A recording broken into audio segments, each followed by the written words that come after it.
Peggy 18.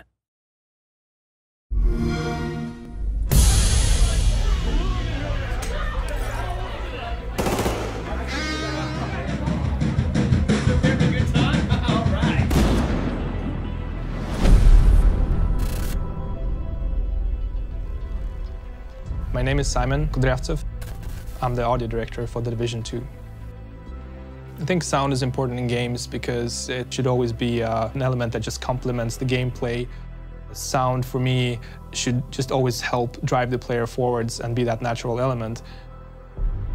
We did trips to Washington, D.C. and to the States just to get familiar with the culture, with the layout of the lands. We actually had a lot of time to prepare and research Washington, D.C. and have the ability to record sounds on site as well. The first prototype that we did in the Division 2 was made on Slope Street, which is quite close to Georgetown. And of course we had to go there also just to make sure that we had that specific street as well. What can we derive from this, from real life, and how can we apply it to the fictive reality that we have? We were talking a lot about what do we want to do to make the dark zones differentiate from the open world. Should the dark zones sound like a war zone, something scary? And after a lot of talks, we landed on the word silence. Evoke kind of a lonely feeling or a feeling of discomfort. We actually ended up going to Chernobyl. It did have some recording opportunities that I think are not available elsewhere. What we got from there was actually, if you listen back to it, is quite eerie. There's still some wildlife there, but there's no presence of human life. My name's Glenn Gathard. I'm the head of audio for Pinewood Studios, and I enjoy making noise. Here at Pinewood, we've been really lucky of late to be working with Massive and Ubisoft. I was a massive fan of the first Division, and when I had the opportunity for myself and my team to work on it, it was pretty much like a dream come true.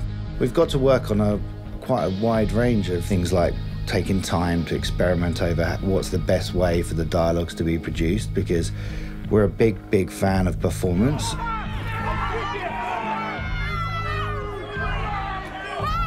And whether that comes from Foley or whether that comes from the dialogues themselves, we really like that kind of organic process of allowing voice actors to be actors, allowing them to be physical.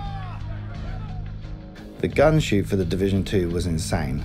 The unique thing about the gun shoot was that we could monitor the guns live from inside a mix theatre whilst firing. And so then you're really creatively recording. It isn't just capturing. We're going that next step of finessing. Never been done before. Not that I'm aware of, anyway. And by far the most complicated technical setup we've ever done at the studios.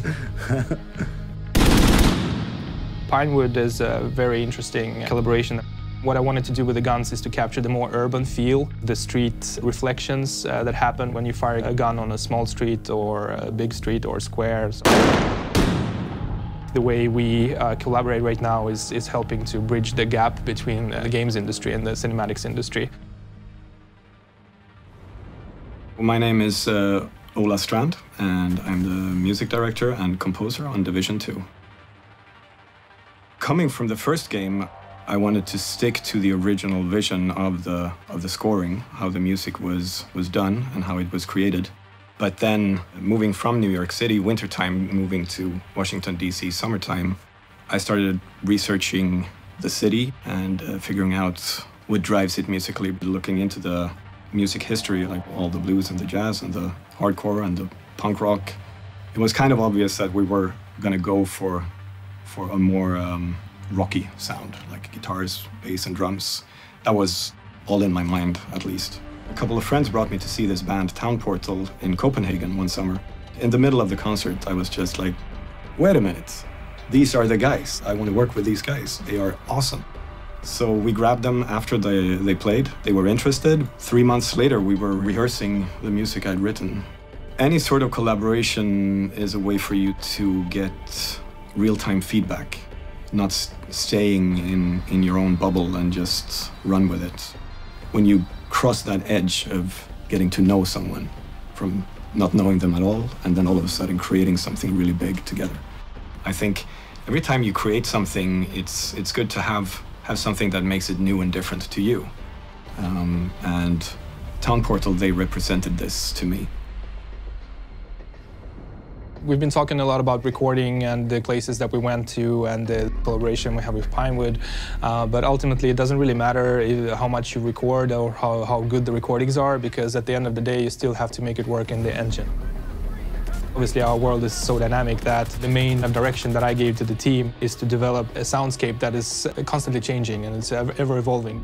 How can we actually make sure that the sounds play back in a manner that's natural and that's also dynamic? There are lots of different systems at play. A system that we call bubble space. What that does is actually looks at the current width around you, and that drives the amount of wind you hear, the type of ambience you hear, the amount of reverb, and we want to have a difference in small alleys versus streets versus squares versus parks. Basically, depending where you are, it constantly changes. I always try to push the boundaries and to ask myself, how can we get it to the next level, and how can we make our game sound even better, and what's the hottest thing out there right now. I was really interested in Dolby Atmos. I was intrigued by how we could use the Atmos to enhance the features that we have in our game. One of the interesting concepts is, of course, Dolby Atmos for headphones. Dolby Atmos for headphones works with any type of headphones, any type of stereo headsets, so the player will be able to experience a better perception of spatiality, so things that are surrounding the player will be perceived in a more natural way. One of the first things we did is experimenting with the sounds of weather.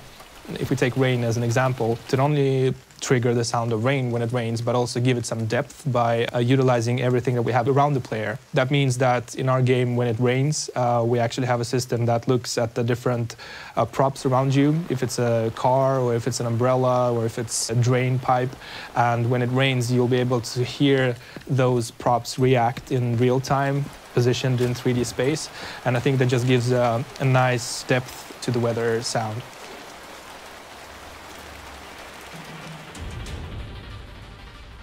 With the mix, I think it's really when it all comes together. We're taking some time to really look at what we have, look at the details of our world, of our gameplay. One of the things that I really wanted to do is to really highlight the player progression with help of sound. So I think there is a way of tying RPG into sound and how that reflects. As you run around our huge world and as your character progresses, that will be reflected in the sound. But it's not only reflected in the sound of the character. Of course, the sounds of the world will also progress. The big mentality where we have the Division 2 is endgame first.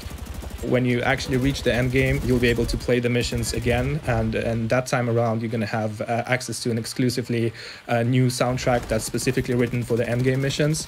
RPG elements and the end game are two things that are very core pillars of our game that I really wanted to lift with help of sound. All in all, it's been a great journey working on this game. We've taken everything we learned from shipping the first game, the feedback from the community, and we basically sat down with the team asking ourselves, how can we push this even further? How can we push the boundaries? And I think together with all the teams across all our studios and with the partnerships we've established with Dolby and Pinewood, I think we've created something really special, and I hope the players will enjoy the experience.